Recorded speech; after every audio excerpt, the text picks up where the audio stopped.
Hello everyone and welcome back to another lesson. In this lesson, we're going to be talking about how to create an eye-catching text. I'm going to be showing you a way to create a really cool gaming text for your thumbnail. And what I wanted to mention is I changed something a bit. So basically I just changed this gradient map. I went here and instead of the pink, I changed it to blue because I will be adding some pink lights right here so that will look natural, and I want to separate the light from the background. So that's all I did. I just changed the background color if you're noticing something's off.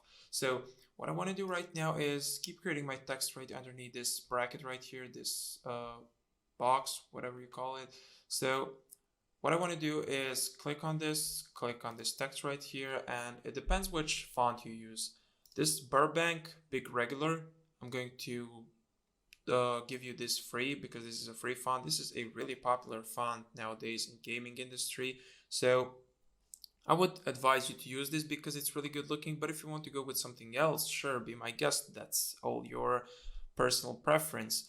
But if you want to, I can drop you this font so you can download it into this class. So what I want to do right now is click right here and type something. So let's say I want to type food because that's the name of the guide that I'm creating the thumbnail for. The topic of the video is food Q&A with viewers. Viewers was asking him questions on stream. So I want to add food Q&A. Right now that I have the text right here, I'm going to put it right here. I'm going to tilt it. And what I want to do is double click this right here to select it again.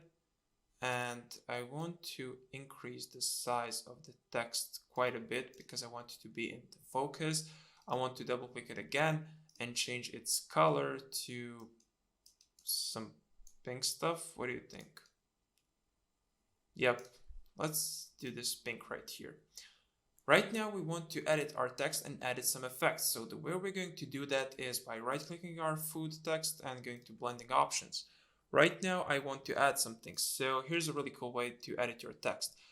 Add this inner shadow effect, and it shouldn't be looking like this for you. But the way to make this look like this is change this blend mode first. It should be on multiply for you, so you won't be able to see anything. Change it to linear dodge add. That's going to create this nice light right here. And of course you can mess around with the opacity, but that's up to you. Click right here, add white or any other color that you want, but white looks the best. And the angle of this is wherever you feel like the light is coming from. I like it from here because it gives this good depth of field to the text. And distance put at 4, choke 0, size 3, so 403. That's going to give you this nice effect. Maybe even mess around with this, maybe add it to 2, and yep. So this is how to create this inner glow for the text.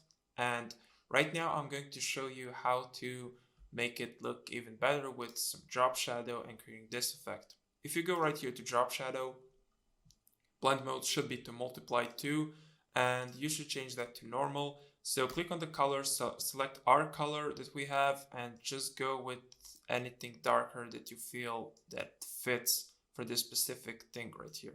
So this text fits with this one, so select this color, go something less brightened, and angle is the same for everything once you select it because it's the only way to make it look natural. If you change the angle mode right now, it's going to change even for this.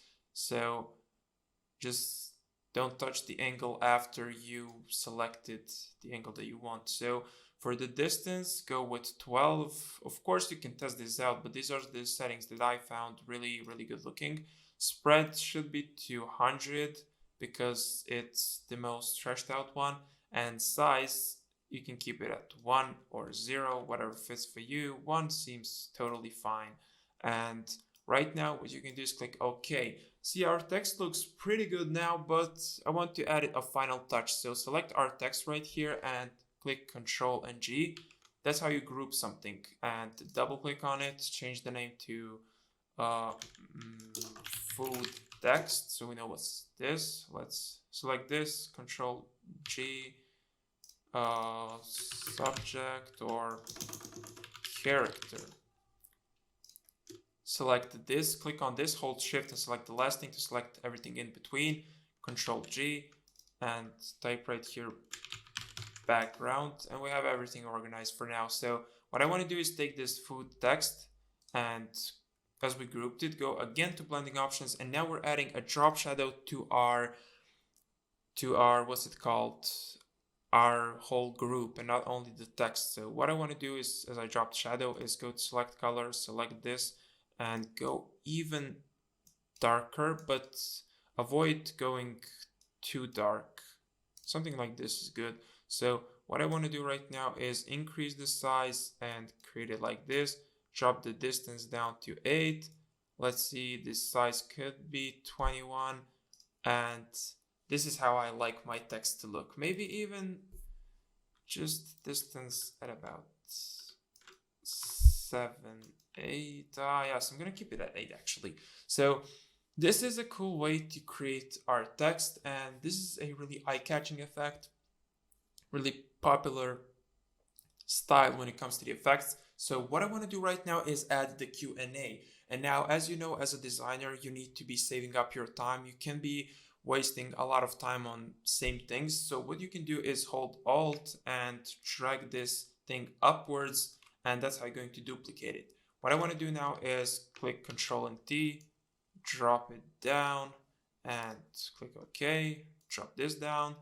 So we can select our text and change it to Q and, where is it? Q and A. What I also want to do is select only this thing right here and decrease the size of it so it would separate a bit, as you can tell, maybe just a bit more. Yep, that looks good. So what I also want to do is double click this again and select it, go to colors, change the color actually. Let's see. This blue actually looks kind of nice. It seems like aqua color. What I want to do is go to inner shadows, and let's see, inner shadows. Yep, we're going to leave that as it is. It's going to stay white. Go to drop shadow, select our color, same options, just select our color and just go with something darker, I guess, and click OK. Okay, and as you can tell, since we duplicated the group, we already have this grouped up. So go again to the drop shadow of the group and click here, select our color and go even darker, click OK, and for the size, stick with the same thing and rename this to Q&A text. So what I want to do right now is reposition it a bit, because as I can see, there's a lot of free space right here which is not used. So maybe jump this up a bit, take the Q&A, Control T, and add this right here. And this was the same file. This was the same size as the food text. So I don't want that. I want his name to pop out. So what I did right here is took this, drop it down, tilt it a bit to have the same position, and yep, this is looking quite good. What I noticed is now that I've added this blue right here that our background is kind of throwing off. So what I want to do is select our background, since they're same color, go right here to these effects and go to hue and saturation, right click it, create clipping mask, and just drop down the saturation of the background a bit so it would separate from the blue of our text. And as you can see, we dropped the saturation, lost a little bit of the color, and right now our text is actually much more noticeable. This is a really cool text to create and I quite like it. So that's how we create eye-catching text.